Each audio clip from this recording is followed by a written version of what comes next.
Bonjour. Le 31 octobre 1517, en Saxe, Martin Luther, professeur de Bible, affichait 95 thèses contre les indulgences. Et c'est devenu la date symbolique du début de la Réformation. Mais on aurait pu en choisir une autre. L'année 1520, où il publia ses livres fondamentaux et fut excommunié le 3 janvier 1521.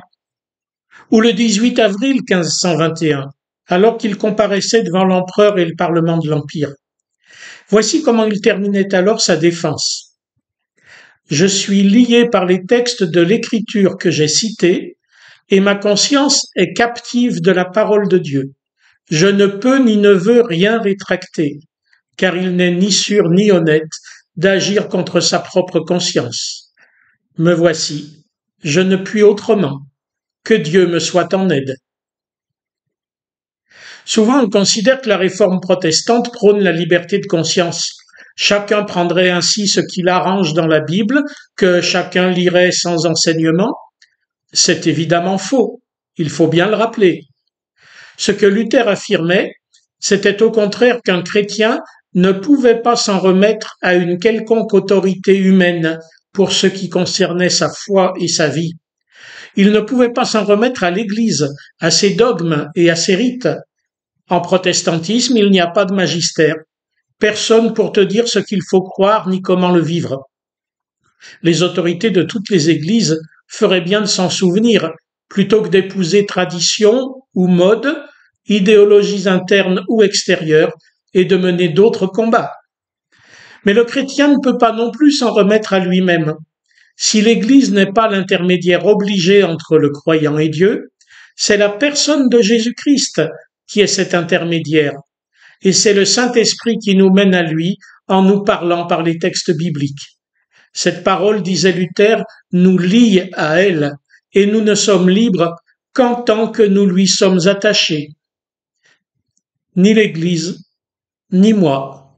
C'est la parole de Dieu entendue dans l'Écriture qui définit mon identité, ma liberté et ma relation avec Dieu et les autres. C'est là que se tient ma conscience. Ni dans la soumission aveugle, ni dans la révolte, ni dans mes convictions, ni dans l'air du temps.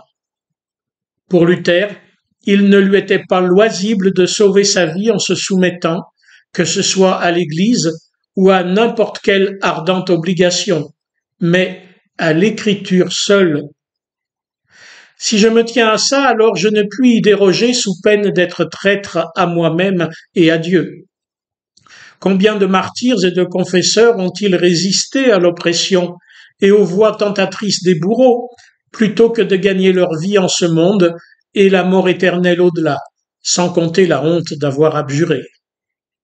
Aujourd'hui encore, alors que la foi chrétienne est persécutée en tant de lieux de ce monde, bien plus que toute autre religion, des chrétiens résistent, non par les armes ou la politique, non par la fuite vers la sécurité, mais par la foi en Jésus-Christ.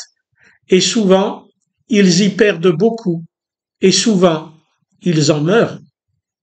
Nous qui avons la chance de ne connaître ni le pouvoir ni la persécution, gardons d'autant plus facilement notre conscience de chrétien captive de la parole de Dieu, plutôt que d'être ballottés à tout vent de doctrine, tiraillés par tant de sollicitations humanistes, ou pire, livrés à notre propre jugement, comme si Dieu n'était pas notre Dieu.